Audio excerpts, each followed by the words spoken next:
The vicious stepsister absolutely hates me. She humiliates me in every way possible, but the more she humiliates me, the more shamelessly I cling to her. Out of sheer helplessness, she gave me 20,000 yuan and begged me not to walk home with her after school. Then she even offered 200,000 for me to transfer out of her class. But every single time, I would find a way to get close to her again. After the college entrance exams, she transferred all her allowance to me. Her voice cold as she said, "This is 5 million. Go study abroad. Don't ever show up in my house again." My eyes turned red. I lowered my head and said softly, "Okay, heh." She finally fell for it. Chapter 1. I caught Willow almost kissing a poor scholarship student in the dimly lit private room. She shyly shut her eyes, leaning against the sofa in the corner, her delicate features blurred by the shadows. The boy in a white shirt stood beside her, his hands braced against the sofa, testing as he leaned closer to her. But the next second, I suddenly pushed the door open. He jolted all over, hurriedly turning around to look at me, as if he had been caught red-handed doing a very private kind of handicraft project. He stammered nervously, "George, I ignored him and walked straight toward Willow. With a fawning smile, I said, "The driver came to pick me up, and Uncle asked me to bring you home too." She rolled her eyes at me, snatched up her bag, and followed me out with obvious annoyance. Late at night, the hallway was nearly empty. She shut the door behind her but didn't leave. Leaning lazily against it, with a cold snort, she said, "He almost kissed me." I was speechless. I said nothing. Her voice grew sharper with displeasure. She continued, "Do you know how long I've been waiting for this day? He's so honest, it took him forever to work up the courage." I unlocked my phone and showed her the time along with the message from my stepfather, lowering my voice as I explained. "See, why won't you believe me? Uncle really told me to pick you up." She glanced at it and responded perfunctorily. "Oh, got it." With a huff, she added, "I'm already an adult, and I've finished the college entrance exams. He can't control me anymore. Tattling won't do you any good." The flashing neon lights drifted across, illuminating her face. Her cheeks were flushed. Clearly, she'd been drinking. I scratched my head, my voice barely above a whisper. "But," she quickly cut me off. "Go back on your own, Anne." She pulled out her phone from her bag, tapping a few times on the screen. With disdain in her eyes, she said, "This 5 million, my dad gave it to me as pocket money. Take it all and go study abroad. Just don't show up in my house again." She added angrily, "Let's never see each other again." She said, "George, I really hate you." She never wanted to see me again. In that instant, my eyes brimmed with tears. I lowered my head, biting my teeth as I forced out, "Okay." Willow turned and walked back into the private room, slamming the door shut. I checked the number in my mobile banking app. I finally couldn't hold it in, turned my back in cowardice, trembling as I leaned against the wall. The next second, I burst out laughing. Gaga gaga. Good, good, good.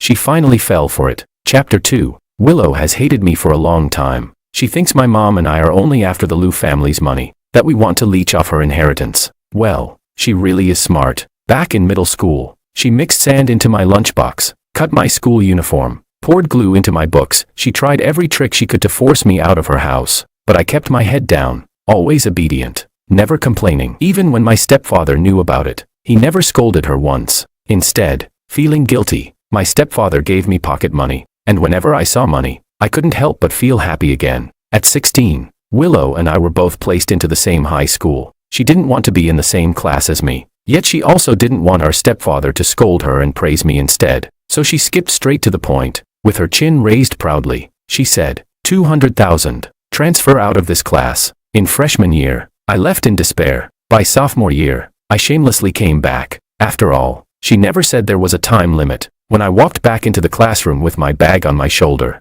Willow's face turned dark. The girl sitting in front of her teased, "Willow, your brother is really persistent." Willow snapped coldly, "He's not my brother." Everyone else laughed knowingly. Willow frowned at me and said, "What will it take for you to disappear from in front of me?" My voice was hoarse, my tone dejected, as I said, "Do you really hate me that much?" She raised her hand and showed a number with her fingers. I gritted my teeth, and then I said, "Sorry, I went into the wrong classroom today." Chapter 3. I discovered a business opportunity. Willow's allowance was truly abundant, and her mother, who lived abroad, had already paved the entire road ahead for her. When she went shopping, I followed behind step by step like a lackey, helping her carry bags and things. With a look of pure disgust, she told me to leave, but I gazed at her with tender concern and said, "As your brother, isn't it natural for me to care about my sister?"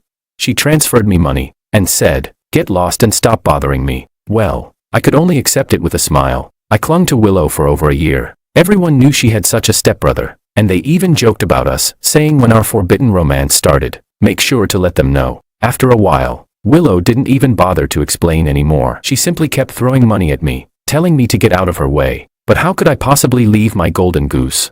On Willow's coming-of-age birthday, she drank with her best friends. After returning from the nightclub, I held a bowl of hangover soup in one hand and supported her with the other, secretly hoping that in her drunken haze, she might transfer me money with an extra zero. She squinted, lifting her eyes to me, and suddenly said, "George, you really are despicable and shameless." Her words laced with mockery. My step faltered on the stairs, being scolded that ought to come with extra payment. Then, without warning, she hooked her arm around my neck, stood on tiptoe, and pressed herself against me. On the winding staircase, she kissed me. Somehow, the lights went out. My vision dimmed in an instant. All I could see was her delicate face, but in the next second, a man's voice rang out, "George, what's going on?" It was my stepfather. Startled, I pulled away from Willow. The bowl slipped from my hand, clattering down the stairs. I lowered my voice, putting on the same honest, simple act as always. "Willow's probably in a bad mood today. She's throwing a tantrum." She even smashed my bowl. Willow lowered her eyes, leaning against the railing, silent in the darkness. My stepfather sighed and said, "Willow is becoming more and more willful. Don't mind her. Just go rest. I'll take care of her." I fled back to my room. At 3 in the morning, Willow sent me a message. "Pathetic man. Don't get any ideas. I didn't see clearly just now. I mistook you for someone else." Get ideas? About what? What was there for me to think about? She scolded me and still didn't transfer me money. Who's the pathetic one here? I think that's still up for debate. Chapter 4. I only later found out who that person was. One of Willow's admirers, Makoto, a poor student who had always ranked among the top 10 in the grade. Insecure and timid, he only dared to look at her from a distance, but Willow noticed him. Willow once said, "Insecurity is the best cosmetic surgery for a man." Unlike some people, thick-skinned, shameless, and yet still so ordinary, she hated me, but she really liked Makoto's type of personality. After school, I sat in the car waiting for her, yet beside her stood a simply dressed boy. The car door opened. Willow didn't get in. Instead, she rolled her eyes at me and said carelessly, "Get out." I froze for a moment. Makoto, embarrassed, raised his hand in a stiff smile and tried to persuade her. "Don't be like this, Willow. I can push the car back myself. Maybe we'll even run into a repair shop on the way." But Willow didn't give in. Her voice grew colder as she said, "No way." Then she turned to me and said, "I already transferred the money to you. Take a taxi back yourself. Now get lost." Damn, why didn't she give me enough to buy a car for myself? Forget it. Take what I can. I nodded awkwardly, clenching my fists, gritting my teeth, and stepped out of the car in humiliation. At dusk, as the crowd dispersed, I stood at the roadside, eyes red, glaring resentfully at the two of them as they got into the car. Only when that car drove off in the completely opposite direction did I hurriedly take out my phone and open Willow's message. 20,000. Good thing I didn't check the transfer in front of her just now. Otherwise, I might have burst out laughing. Chapter 5. Willow gave me that 5 million too late. I hadn't prepared for IELTS beforehand, so I had no choice but to cancel most of my travel and parties, staying cooped up in my room memorizing vocabulary. Downstairs, Willow hosted a party with her friends. The speakers blared loudly. I took off my headphones and went down. I asked, "Can you turn the volume down a little?" A rich second-generation guy came over, clapping my shoulder with a smile. "George, you're at home. Why not join us?" I sighed awkwardly and said, "I'm upstairs memorizing vocabulary." Memorizing vocabulary? Someone turned off the speaker to hear me better. That guy laughed.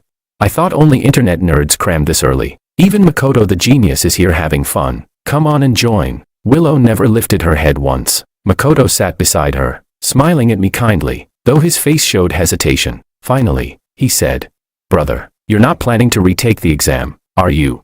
I wasn't close with him, but he called me brother. Clearly things between him and Willow had gone further than I thought. He continued, "It's okay if you didn't do well. Your family has money, so you should have plenty of options." Sensing the tension between us, the others all went quiet. I shrugged and said, "That makes sense. My family has money, so it doesn't matter how I do on the exams. And if you screw up, it doesn't matter either. At worst, you can just lie flat and say, 'To hell with it.'" His face turned pale. At last, Willow lifted her head, snapping at me. "George, don't be so harsh." I nodded and said, "All right, I'll go back to studying. You all keep it down." I put my headphones back on and went upstairs. Yet I could feel several gazes on my back, sharp as needles. Chapter 6. On the day the exam results came out, Makoto was also at our house. This time the excuse was that his family's old computer from the Qing dynasty had finally broken down. Even though Willow knew perfectly well that our province released results via text message, she still invited him over like some love-struck fool. Around 3 in the afternoon, I suddenly heard Willow sobbing in the study. I couldn't tell if it was from sadness or tears of joy. The text message didn't include the total score. Willow held a calculator, adding up each subject one by one. I headed out for class, passing by the study. The door wasn't closed. She was leaning over the desk, her voice full of delight as she read out Makoto's score. 672, and I just happened to overhear it. She knew I passed by that way, but didn't even lift her head. With a cold snort, she said, "What about you?" Makoto looked puzzled. "What?"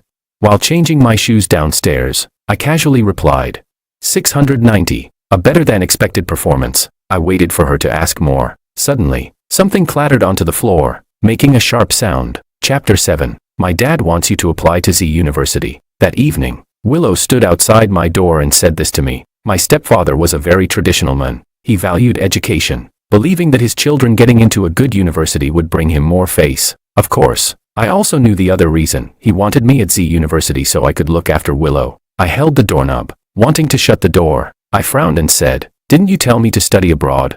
Willow was silent for a moment, then rolled her eyes. "Are you really that spineless? You just do whatever I say." I laughed. Well, she had already given me the money. How could I not listen?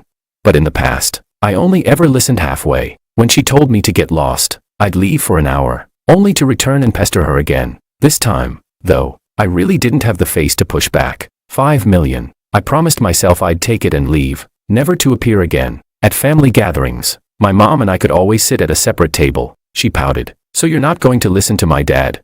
I had played the honest, obedient kid role in this house long enough. Acting clueless was second nature. Of course, I couldn't just ignore my stepfather's wishes. So I nodded dumbly and asked, "Then what major should I choose?"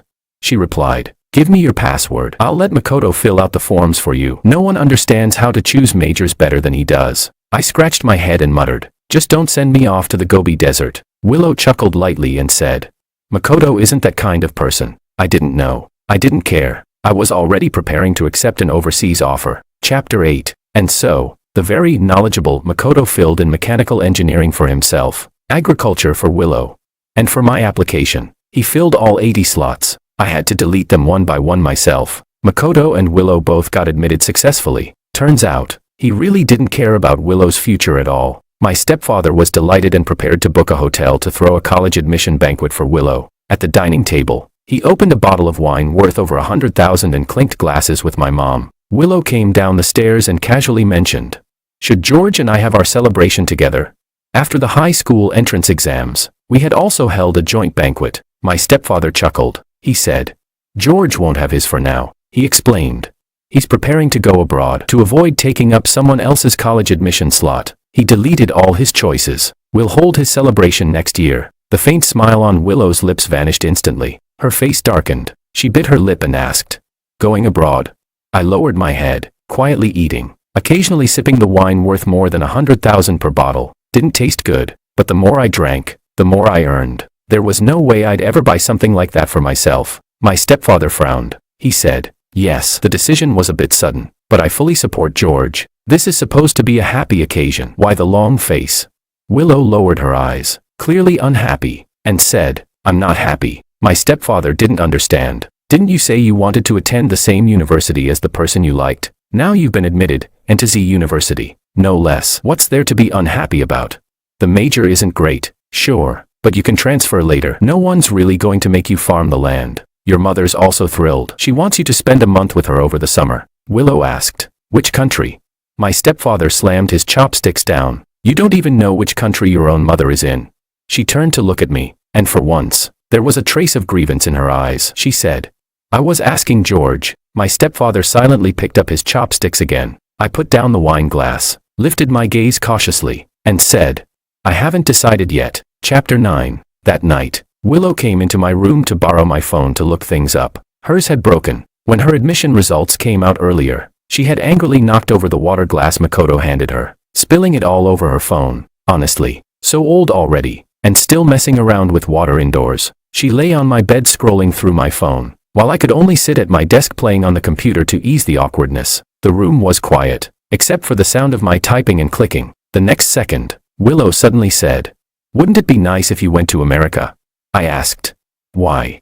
She snorted softly. "So you'd be far away from me." But that was the country where her mother lived. I was speechless. I glanced at her, and she was wriggling on the bed like a bug, inching herself a little farther away from me. After a while, she leaned over again, half resting against my shoulder, poked me, and said, "Look at this school." I was speechless. So now she was acting like a little sister again. Her moods changed faster than the weather. The room felt warm, so Willow casually shrugged off her jacket, revealing a white camisole underneath. She pursed her lips and muttered, "So hot." Unbelievable, she was acting crazy without even drinking. I ignored her and directly set the air conditioner to 16 degrees. Willow rolled her eyes. She asked, "So, what do you think?"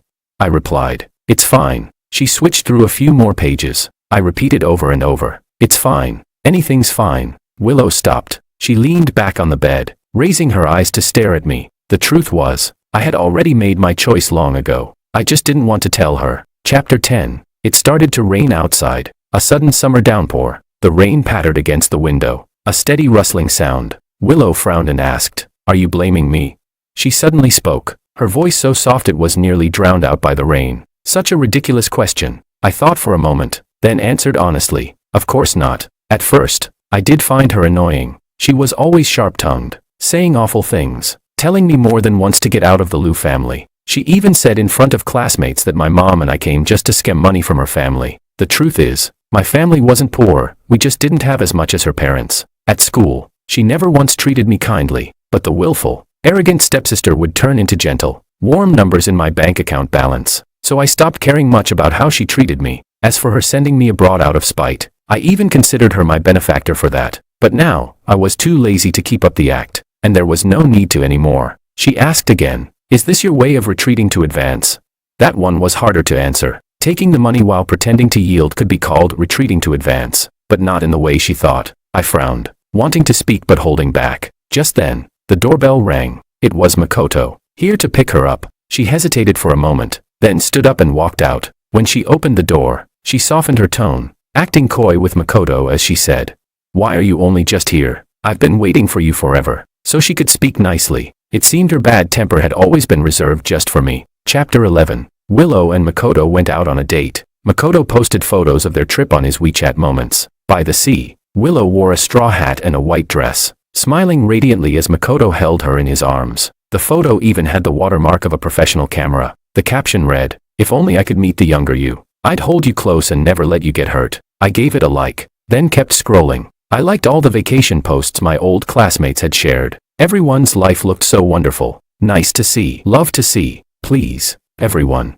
post more. Then Makoto sent me a private message with another photo. It was Willow, asleep outside, lying on a picnic table. He wrote, "George, it's a good thing you didn't come. Traveling is exhausting. It's much more comfortable just staying home." I stared at the screen silently. Why was she sleeping outside like that? Could it be they'd run out of money? Surely she wouldn't take back what she'd given me. I felt a little anxious. After thinking carefully, I replied cautiously, "Then let her rest well there. Don't let her get too tired. If the beach is too hot, maybe she can sleep under a bridge for shade." Makoto took a long time typing before he finally replied, "George, I really need to talk to you. Both you and Willow are adults now. You're step-siblings without blood relation. So really, you should keep your distance." There were hundreds more words after that. I stared at his essay in silence. Copy, paste. I dropped it into a search engine and hit enter. No results. I switched back to WeChat and replied, "Okay." Chapter 12. During the long summer vacation, I took the IELTS, organized all my documents, and submitted my applications. Many universities were already accepting admissions with Gaokao and AST scores, so I tried my best to start this year. By mid-August, Willow had registered at her university. I was still stuck at home. The house wasn't far from the school. After military training, Willow came home almost once a week. She spoke very little with me, but still, we met weekly. Sometimes Makoto accompanied her. When the two of them walked in and saw me sitting on the sofa in the living room reading, he looked surprised, then pretended to act familiar as he said, "George still hasn't received an offer. Then doesn't that mean you'll only be able to start next year?" Willow curled her lips slightly and said, "Maybe." He suddenly looked enlightened and added, "Wouldn't that mean you'll graduate a year later than us?" I replied calmly, "The school I applied to only has a 3-year undergraduate program. I must have hit a nerve." He awkwardly scratched his chin, his eyes flickering, voice timid. "I really didn't know that." Willow snorted softly. "What's there to know?" She added, "Everyone starts from a different place. Knowing doesn't give you any superiority." It sounded like a jab at me. I didn't know what I had done to irritate them, but I didn't want to argue. I closed my book and headed upstairs. From behind me, Willow called out, "What school?"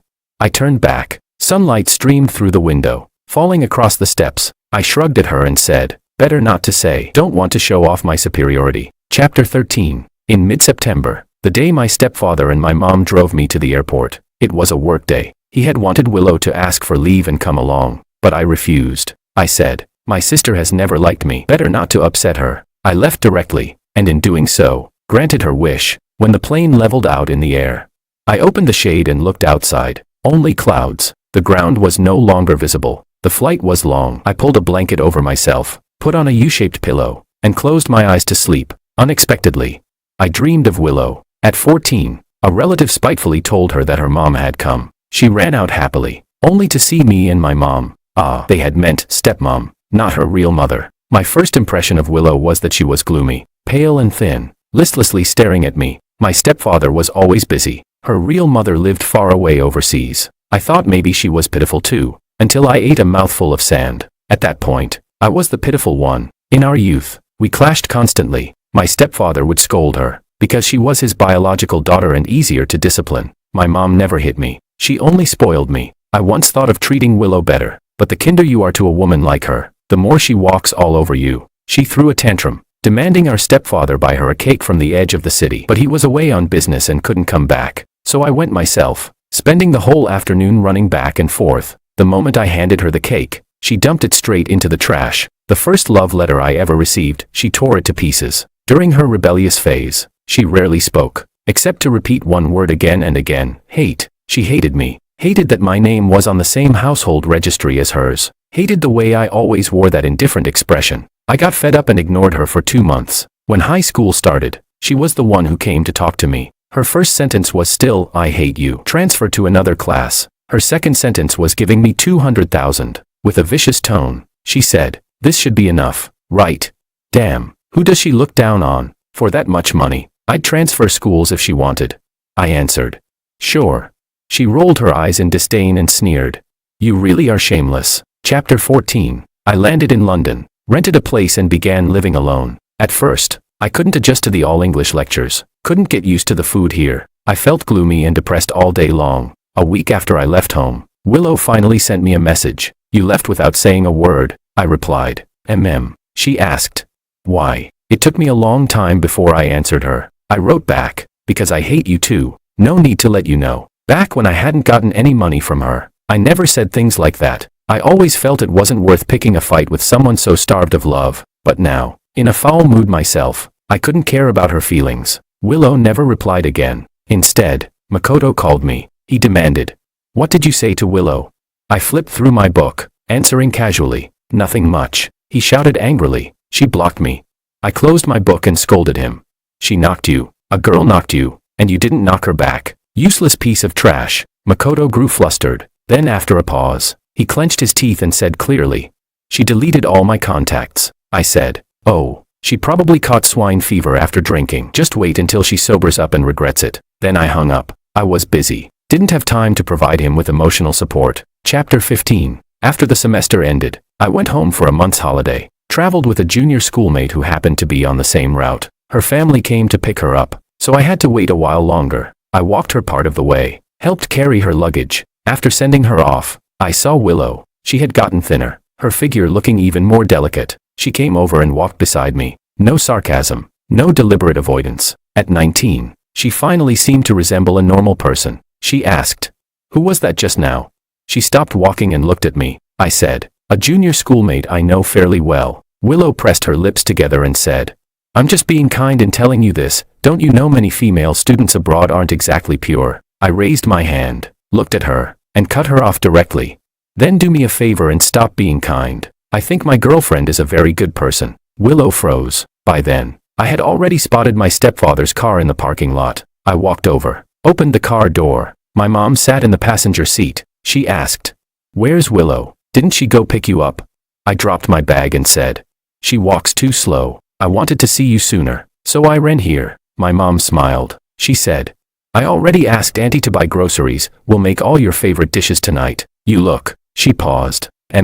Haven't lost weight." 3 minutes passed and Willow still hadn't come. My stepfather called her. Soon after, she hurried over and sat in the back seat. Between us sat my backpack. Her eyes remained lowered, rims reddened. I had no idea what she was thinking. Chapter 16. At the dinner table, Willow remained silent, detached from everything. She had always been like this, never giving anyone face. Everyone was used to it. After finishing my meal, I didn't go upstairs. Instead, I went to the yard and lay down on the reclining chair. The orange-red leaves scattered across the courtyard rustled softly in the wind. Willow followed me out. She stood behind me. Her voice caught slightly as she asked, "Do you really have someone you like? Or did you make up a girlfriend just to get under my skin?" I stopped moving, letting the rocking chair slow down. I asked, "Why would I use this to provoke you? Would this really make you angry?" Willow avoided answering. Instead, she asked, "What's her name?" I answered, "Anna." That much I didn't lie about. I wouldn't play tricks like that just to grab her attention. I truly was with someone else. Willow said discontentedly, "George, you've only been abroad for 3 months. I nodded calmly. I said, "Exactly, because we just started dating. I didn't bring her home with me this time." She took a deep breath and asked, "Is she very pretty?" I frowned and said, "I'm with her not because of her looks." She pressed, "Then is her family as wealthy as mine?" I replied impatiently, "Never asked. Does that even matter?" Willow bit her lip and said nothing more. She stepped in front of me. Her eyes were slightly wet, her mood colder than the autumn wind that night. She bit her lip again and said, "What exactly do you see in her?" "Too close." I stood up and said, "She's a very kind girl." Then I added, "Move aside. I'm going back to my room." Chapter 17. Anna was a good person. She was a friend of a friend. She was gentle and friendly to everyone, no matter how dull the topic. She would never let another person's words fall flat. I met her at a gathering of friends. I couldn't stomach the food there, only ate a few bites, and went hungry the entire night. Anna lived on the same street as us. When we shared a taxi back, we passed by her apartment. She asked us to wait for her a moment. She ran upstairs and came back with something. 2 portions of soufflé, one for me, one for my friend. She handed me the box, her eyes curving with a gentle smile. In a soft voice, she said, "I baked these this afternoon. Try them. You can eat them later at home too." I thanked her and then was so moved by the smell that tears came to my eyes. The pressure from my studies had been overwhelming. I couldn't get used to the food here, and with alcohol still in my system, my emotions spiked. I just couldn't hold back. My friend stared at me in disbelief and elbowed me. "What's with you?" I shook my head and said, "Nothing. It's just too delicious." My friend slapped his thigh and said, "What's the big deal? If you like it so much, we'll just go freeload a meal at her place tomorrow. She loves cooking. She can make both Chinese and Western food." I wasn't close enough to her yet, so I didn't dare. But the next day, my friend came back with a lunchbox and forced it into my hands. He said, "Here, I brought this back for you. Eat it." Inside the cartoon ceramic lunchbox, the rice was packed tightly. One half was topped with tomato beef stir-fried with egg, the other half left plain. On the side, little walls of cola chicken wings. I subtly asked my friend about Anna's preferences, planning to send her something in return. He asked her, then came back to me and said, "She said if you want to know, you should ask her yourself." So I added her contact. That was the beginning of me and Anna. Chapter 18. Willow didn't move an inch. She said, "You dumb straight guy don't get it. All of that can be faked. You've only known her 3 months. Do you even know what a pretentious coquette is?" She lifted her eyes to me, pouting. "Maybe she just thinks you're too simple, easy to fool." I was speechless. I said, "Willow, you've always judged others with malice. 3 months, I really didn't know Anna well enough. But so what? As long as we were happy together, wasn't that enough?" She was gentle, considerate, never threw tantrums, never sharp-tongued. We'd never even had a fight. I shoved Willow aside. She was caught off guard, stumbling back 2 steps, almost falling. I walked past her, back to my room, and shut the door. On the balcony, there were several new pots of plants I didn't recognize. I took photos and sent them to the housekeeper. I asked, "What are these?" She replied, "Plumbago. Your sister brought them over. She said she wanted you to see the flowers she grew when you come back next year." Plumbago. I remembered when I first moved in here. I thought the balcony was too empty, wanted to keep some plants. I'd heard plumbago was easy to grow. After school, I bought 5 pots, but Willow blocked me at the door. wouldn't even let me inside. Standing on the steps, her young face full of impatience, she snapped. I'm allergic to pollen. Throw them away.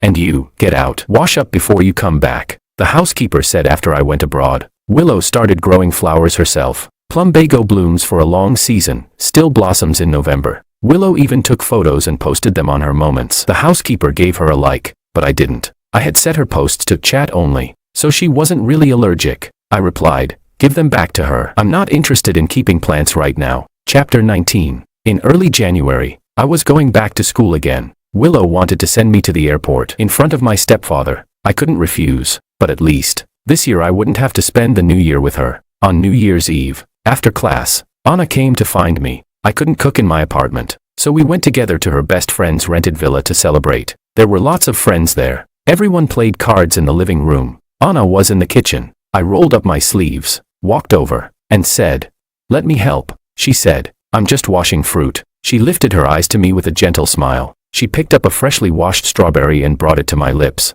She said, taste this first. I bit into it, the sweet and sour juice bursting in my mouth. I nodded in approval. Not bad. Anna carried over a glass bowl filled with washed strawberries. Was this some kind of test?